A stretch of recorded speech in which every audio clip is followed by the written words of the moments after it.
காஞ்சிபுரம் போய் செங்கல்பட்டு வந்து திருவள்ளூர் போகிற வரைக்கும் பார்த்து 12 ஆகிடும். அதெல்லாம் இப்போ வந்தப்போ இப்போ இல்லை, 2000 நான் அது தலைவராக இருந்தேன். இப்போது காலத்தின் கட்டாயம் மறுபடியும் ஆகியிருக்கேன். அது ஒரு பெரிய சிறப்பு இல்லை, ஆனால் அது ஒரு வேதனை. எங்கள் வாழ்வும் எங்கள் வளமும் மங்காத தமிழென்று சங்கே முழங்கு. எங்கள் பகைவர் எங்கோ மறைந்தார், எங்குள்ள தமிழரெல்லாம் ஒன்றாதல் கண்டே. தமிழன் ஒன்றா சேர்ந்தா பகைவரெல்லாம் ஓடிடுவான். ஆனால் பகைவனை வரவேற்கிற நாளாக போச்சு இது. தெற்கத்தி வீரன் நல்ல தமிழ் பெயர். நீண்ட நாட்கள் ஆகிவிட்டது தமிழில் பெயர் கேட்டு. தமிழில் என்ன பஞ்சம் வந்ததுன்னு தெரியல, நிறைய இங்கிலீஷ் பேராக வச்சுக்கிட்டு இருக்காங்க. அது அவங்க இஷ்டம், அதில் ஒன்றும் தப்பு இல்லை. ஆனால் இந்த கொஞ்சம் தமிழை விரும்புவர் தாயை மறக்கவன் மாதிரி தமிழை விரும்பாதவன் தமிழில் பெயர் வைப்பாதவன் தாயை மறப்பானா? தாயை மறக்கக்கூடாது, அதுபோல் தமிழை மறக்கக்கூடாது. தமிழுக்கு விரோதிகள் எங்கே இருந்து வந்தாலும் அவனை அடித்து நொறுக்கி தூக்கி எறிய வேண்டும்.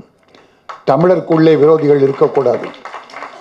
தமிழ் வாழ்ந்தால் தமிழர் வாழ்வார்கள், தமிழகம் வாழும், ஏன் இந்தியாவே வாழும். ஆக இன்றைக்கு அருமை தம்பி நடிகர் பரணி, தரணி போற்றும் பரணி, அவர் என்னுடைய ஃபேனுன்னு சொன்னார். சில நேரம் காற்று ஃபேன்லேருந்து காற்று சூடாக வரும், சில நேரத்தில் கொஞ்சம் குளிர்ச்சியாக வரும். யார் நல்லது பண்ணுறாங்களோ அங்கெல்லாம் குளிர்ச்சியான காற்று வரும்.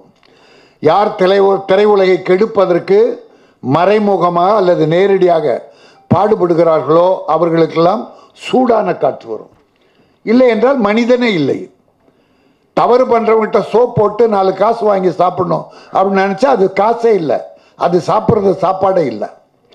இப்போ பாருங்க, சாவை வைத்து யூடியூப்ல பழைக்கிறானுங்க சிலர், பிணந்தின்னி பேய்கள். சாவை வைத்து ஒரு யூடியூப்ல பேசி வெளிப்படையாக சொல்கிறேனே, நான் ஒரு எதிர்ப்பு தெரிவித்து கமிஷன் ஆஃபீஸில் கம்ப்ளைண்ட் பண்ணதுலேருந்து ஒரு 4 மாதம் அடங்கிறேன். ஒரு 4 months பெருசாக ஒன்றும் யாரும் எந்த தாய்மார்களையோ நடிகைகளையோ தாக்கலை, தப்பான செய்திகளை சொல்லலை. சரி, சந்தோஷமாக ஏதோ அருமை சகோதரர் கொஞ்சம் நிறுத்திக்கிட்டாரு, தாய்மார்களை வேதனைப்படுத்தலன்னு பார்த்தா மீனா அவருடைய ஹஸ்பண்ட் இறந்துட்டார். இயற்கை காலம் நம்மளை கூட வாழ போகிறதில்ல, எந்த நாளோ முடிய போகுது. இறைவன் பிறக்கிற நேரத்தையும் நிமிடத்தனை எப்படி முடிவு செய்தானோ அதே போல இறக்கிற நேரமும் முடிவாகிவிட்டது. அதான் வள்ளுவன் சொன்னான், வகுத்தான் வகுத்த வகையெல்லாம் கோடி தொகுத்தார்க்கும் துய்த்தல் அரிது. அது என்ன ஃபேட் இறைவன் வகுத்தானோ அதிலிருந்து 1 இன்ச்சு கூட மாறாது, 1 நிமிடம் கூட தள்ளி போகாது. அதுக்கு போய் எப்படி இருந்தார், என்ன ரகசியம்? மெடிக்கல் சர்டிஃபிகேட்டை வெளியிடவில்லை, என்ன மர்மம்? டே, மெடிக்கல் சர்டிஃபிகேட் வெளியிடறான், உனக்கு என்னடா?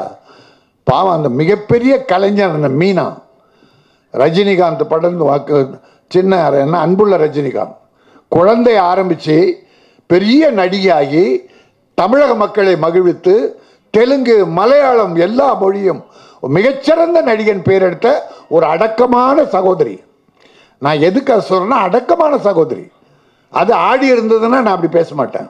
ஏன்னா நான் டபுள்ஸ்ன்னு 2000 ஒரு படம் எடுத்தேன். அதில் இன்னொரு சிறப்பு என்னன்னா, அந்த படத்தில் தான் இந்த பையன் இருக்கான, இவன் இது ஒருக்கான என் தம்பி, அவனை இசையமைப்பாளர் நான் இன்ட்ரோடியூஸ் பண்ணேன். நடிகர் பாண்டியராஜன் சொல்றார், ஒரு தம்பி சின்ன பையனா அவர் இசையமைப்பட போடுவேன்னு. என்ன பாண்டி எப்படி போடுறது, அதுக்கு என்ன வரலாறுன்னு. தேவா தேனிசை தென்றல் தேவாவுடைய மகன். ஐயா போட்டுக்கலாம்பா, நம்ம பிள்ளைப்பா, நம்ம குடும்பத்து பிள்ளைப்பா, போட்டுடலாம்பா, தேவா என் தம்பி அப்படின்னு முதல் இனிமையான பாடல். டபுள்ஸில் பிரபுதேவா மீனா, விவேக்கு மணிவண்ணன் சரளா எல்லாரும் இருப்பாங்க. அந்த படத்தில் எனக்கு அந்த பிள்ளை ஒத்துழைச்சிருக்க மீனா, எனக்கு மட்டும் இல்லை, எல்லா ப்ரொடியூசரும் எல்லா படங்களையும் அடக்கமாக அன்பாக பழகி நடித்து கொடுத்த ஒரு நல்ல தமிழ் நடிகை. அவங்க வாழ்ந்து கொஞ்ச காலத்தில் புருஷனுக்கு 49 வயசு 45 வயசுன்னு சொன்னாங்க. ஒரு குழந்தை, அதுவும் நடிகையாச்சு. நான் டபுள்ஸில் அந்த பிள்ளையோட மீனாவோட பழகினேன். ஒரு 3 மாதம் ஷூட்டிங் விட்டு அதுக்கப்புறம் நான் பாஸ்கர் ஒரு ராஸ்கல்னு ஒரு படம் ஆக்ட் பண்ணேன். அந்த படம் திருவனந்தபுரத்தில் ஷூட்டிங்.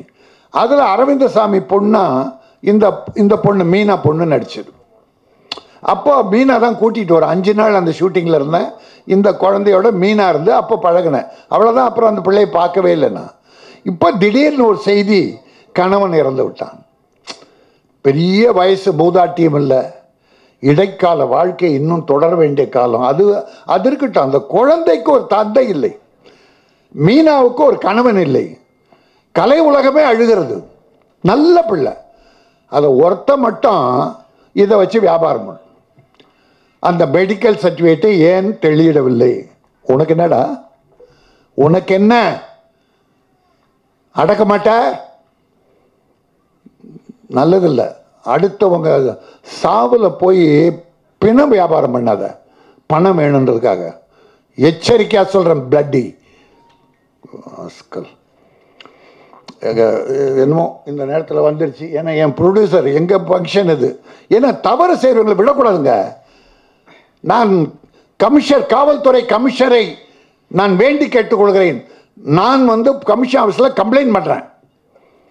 இன்ன வரைக்கும் ஒரு நடவடிக்கை காவல்துறை எடுக்கலைன்னா என்ன அர்த்தம்?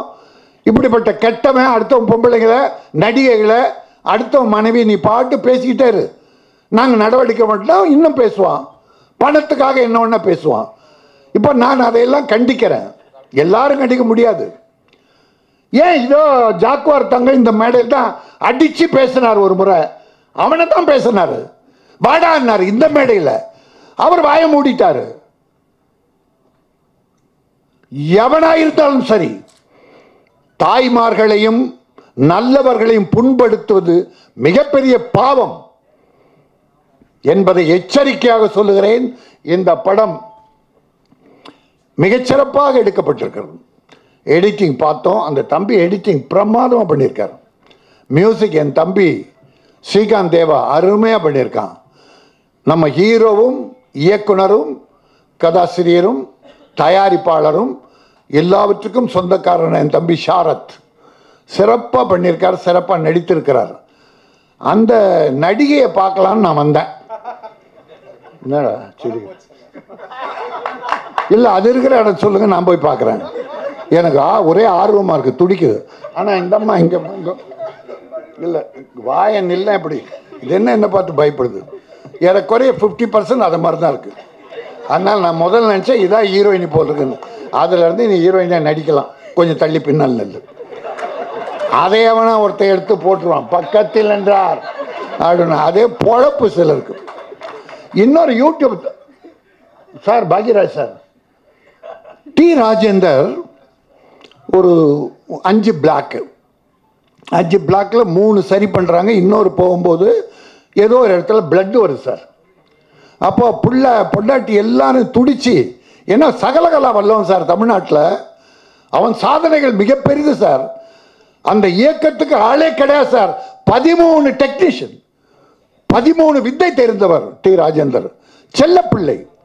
அவரை அமெரிக்காவுக்கு சிம்பு கூட்டிகிட்டு போகிறாங்க. அப்போது ஏரோட்ரமில் பேசுகிறார் சார்.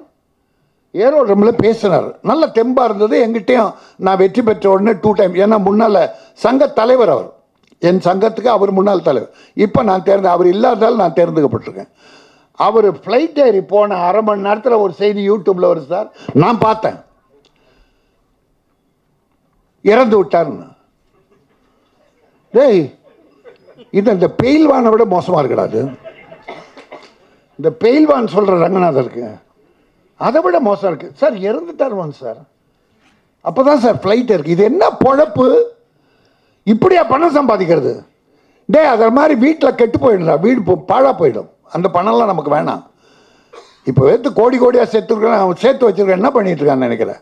அமைதி இல்லாமல் அவஸ்தைப்பட்டுக்கிட்டு இருக்காங்க. ஆக நல்லதை இந்த தெற்கத்தி கள்ளன்.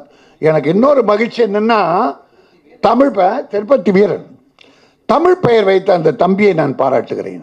நிறைய தமிழ் பெயர்கள் எக்கச்சக்கமா இருக்கு சார். சார் கண்ணதாசன் கவிதையை படிங்க சார், உங்களுக்கு டைட்டில் கிடைக்கும். கம்பராமாயணத்தை படிங்க சார், தமிழ் டைட்டில் கிடைக்கும்.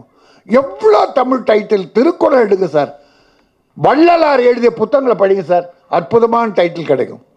ஆங்கில டைட்டில் என்னதான் ஒரு 50 நாள் கூட ஓடுது. ஆங்கில பெயர் வச்சுட்டீங்க வச்சுங்க, நம்ம தமிழ்நாட்டு மக்கள் ஆங்கிலத்து பெயர் வச்சாங்க 50 நாள் ஓட்டுறானே. படம் நல்லா இருந்து கதை நல்லா இருந்தா படம் ஓட போதும். இப்போ இந்த நல்ல மேட்ரு, அருமையான விஷயம், அற்புதமாக பண்ணியிருக்காங்க, மகிழ்ச்சியாக இருக்குது. என் தம்பி ஸ்ரீகாந்த் தேவா நாளை இந்த பாட்டு நல்லா போட்டிருக்காங்க, கேட்குற மாதிரி இருக்கு. அது பாராட்டுக்கள். எங்களுடைய நோக்கமெல்லாம் ஒரு ப்ரொடியூசர் வந்து படம் கஷ்டப்பட்டு எடுத்துட்டு வெளியிட்டா அது ரிலீஸ் ஆகணும். ரிலீஸ் ஆகிற 3 வாரமாவது ஓடணும், அந்த அசலாவது திரும்பி வரணும். அசல் திரும்பி வந்தால் என் ப்ரொடியூசர் வேற எங்கேயும் எடுத்துகிட்டு போய் கொட்ட போகிறதில்ல, மறுபடியும் படம் தான் ஆரம்பிக்க போகிறான். படம் ஆரம்பித்தா 1000 தொழிலாளிக்கு வேலை. அப்போ என் ப்ரொடியூசர் என்ன பண்ணுறான், போட்ட பணம் திரும்பி வந்தாலே படம் எடுக்கிறான், ஆயிரக்கணக்கான தொழிலுக்கு வேலை கொடுக்குறான். பெரிய பெரிய சம்பளம் கோடிக்கணக்காக வாங்குறவங்க பணம் எங்கே போகுதுன்னு நான் கேட்க மாட்டேன். நான் திருப்பி ஏன் கேட்டு போகிறேன், திருப்பி சினிமாவுக்கு வராது. அது எங்கே நீ போட்டுக்கோ, நீ போட்டுக்க, அதை பார்த்துக்கோ. ரொம்ப மகிழ்ச்சி. எனக்கு இது ஒரு இனிமையான நிகழ்ச்சியாக இருந்தது. ஒரு அதுதான் எனக்கு வேதனைப்படுத்துச்சு. அந்த மீனா மேட்டர் தான் வேதனைப்படுத்து உங்ககிட்ட சொல்லணும்னு. ஏன்னா ஏதாவது இருந்தால் உங்ககிட்ட தான் நாங்கள் சொல்லணும், யார்கிட்ட போய் சொல்கிறது. அதனால் ரொம்ப நல்ல அருமையான நிகழ்ச்சி. டான்ஸ் மாஸ்டருங்க இது வரைக்கும் நான் பார்த்ததில்ல, இப்படி முழுமையான தமிழ் பேசி எந்த டான்ஸ் மாஸ்டர் இல்லை. அருமையான தமிழ் இல்லை, நல்லா இருக்கு. நீ ஆங்கில பெண் மாதிரி இருக்க, இருந்தாலும் அழகு தமிழில் பேசியிருக்க. ஒன்று தேங்க்ஸ் சொல்லிக்கிறேன்னு ஒன்று இங்கிலீஷ் விட்டேன், எல்லாம் தமிழ். தேங்க்ஸ் நான் சொல்லிக்கிறது, நன்றி சொல்லன்னு சொன்னேன். தேங்க்ஸ்னா நன்றி தானே, நன்றின்னும் போது இங்கிருந்து வரும், தேங்க்ஸ்னா இங்கிருந்து வரும். தாய்மொழியில் அடி வயிற்றில் இருந்து வருவது தாய்மொழி, அயல்மொழி நாவில இருந்து வருவது, அதில் உண்மை இருக்காது. அதுக்காக நான் எதையும் குறை சொல்லலை. தமிழில் பேசுவோம், தேவையான போது ஆங்கிலம் பேசிக்கலாம், தேவை இருந்தாலும் ஹிந்தி பேச வேணாம். நன்றி, வணக்கம்.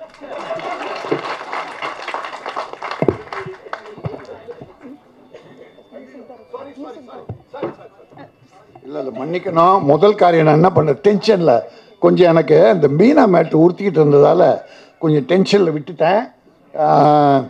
நான் எப்போவுமே இந்த மாதிரி இசை நிகழ்ச்சிகளில் ப்ரொடியூசருக்கு வந்து ஒரு 5000 ரூபா பிச்சை கேட்குறேன்.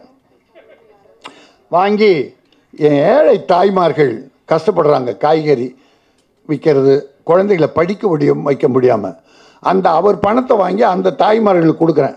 அந்த புண்ணியம் ப்ரொடியூசர் போய் சேரட்டும். நான் வந்து போஸ்ட்மேன், ஏன்னா அந்த மாதிரி நல்ல காரியம் பண்ணிகிட்ருக்கேன். யூடியூப்பில் பேசுனா இப்போ ஒரு 5000 ரூபா கேட்குறேன், ஏதோ பெரிய யூடியூப். அந்த பணத்தை ஸ்கேவெஞ்சர் பிள்ளைங்க, அந்த பிள்ளைகளுக்கு அதிலே அந்த யூடியூப்லேயே அதை எடுத்து வெளியிடணும். அதனால் இப்போ தாய்மார்கள் யாருமா வாமா, பேர் எங்க, கவர் எங்க, ஆமாம் அப்படி, ஆமாம் இப்படி வாங்க வாங்க, நீ அது கூட நீ கொடு. எத்தனை கவருக்கு? 3. இந்த பேர் எழுதாமல்